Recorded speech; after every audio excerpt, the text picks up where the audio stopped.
Bora que tá na hora, hein, gente? Antes de assistir esse corte, se inscreve no canal, ativa o sininho e fortalece nosso corre. Você começou a fazer faculdade, você já estava casada. Tava. E como é que foi essa batalha? Você trabalhava ainda na loja, Trabalhava na loja. então era um corre lascado, né? Era um corre, nossa, saía mais cedo para ir para a faculdade, foi até tranquilo, porque eu já estava acostumada com os corres da vida, né? Já estava acostumada.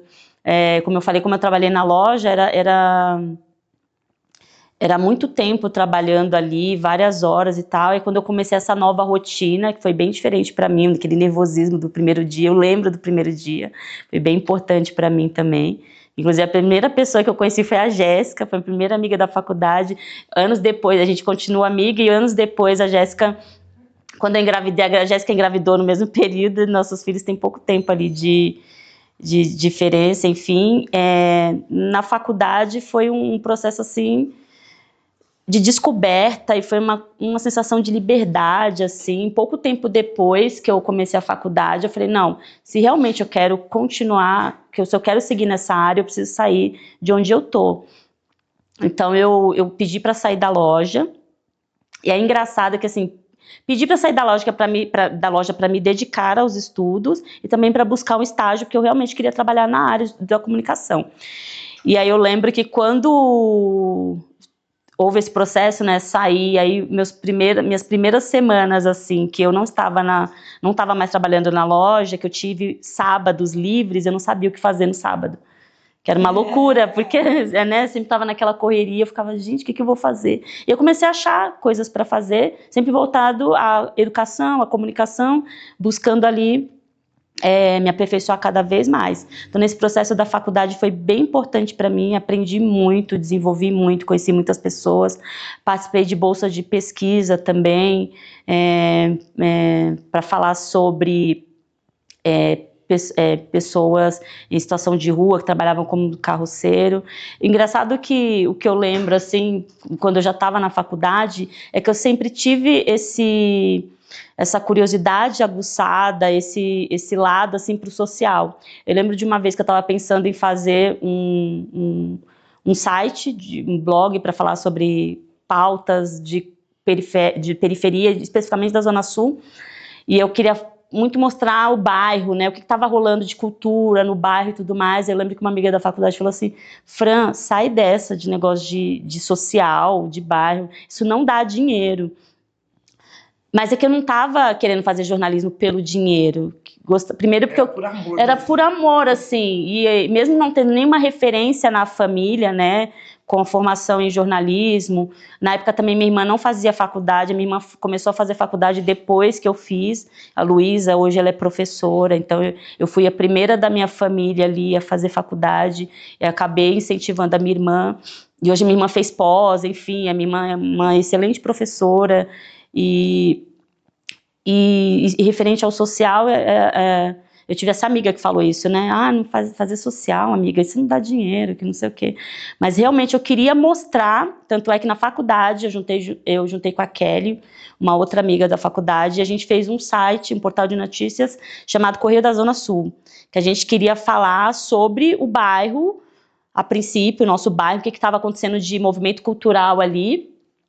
E depois a gente começou a expandir para a Zona Sul de São Paulo.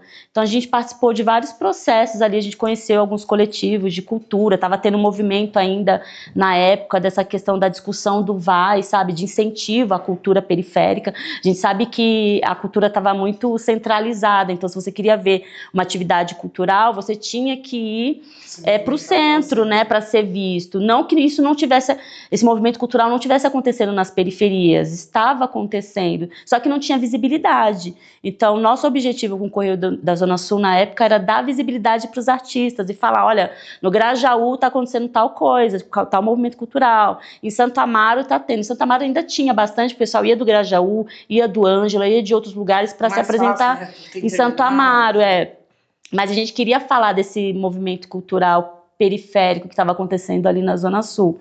Então eu e a Kelly e eu, nós fizemos esse portal de notícias e a gente ficava circulando ali, a gente foi conectando com pessoas. Ainda na faculdade, eu comecei um estágio numa agência, numa editora que fazia jornais para bairros, só que não eram bairros periféricos, eram bairros da classe A e B. Então, ali na região de Santo Amaro, eu trabalhei durante só meu estágio mesmo, eu fiquei ali, fiz algumas conexões, né, conheci algumas pessoas, mas assim, eu me descobri mesmo depois que eu vim para Paraisópolis, né? Quando eu comecei a trabalhar, eu tinha acabado de sair da faculdade, e eu estava num processo eu tinha feito um TCC, era um documentário que se chamava Santa Amaro, o município que virou bairro, porque eu falava do centenário ali, né, que toda essa parte da Zona Sul era tudo Santa Amaro, até o extremo sul, então era tudo Santa Amaro.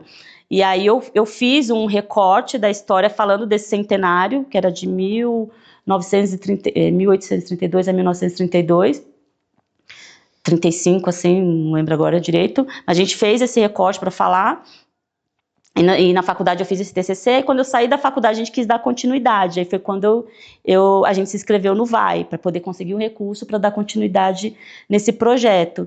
E aí a gente conheceu vários coletivos, e dentre os coletivos que a gente conheceu o coletivo Sendeiro, que era que estava fazendo audiovisual aqui em Paraisópolis, eram os estudantes da USP, que estavam fazendo o projeto de audiovisual. Eu falei, a gente precisa fazer esse curso, eu falei com a Kelly, porque a gente precisa se aperfeiçoar, já que a gente vai dar continuidade no DOC, né? Aí a gente se inscreveu e viemos parar em Paraisópolis. Já que chegou até aqui, dá um like no vídeo para fortalecer o nosso corre no YouTube, que aí ele entende que o nosso conteúdo é de qualidade.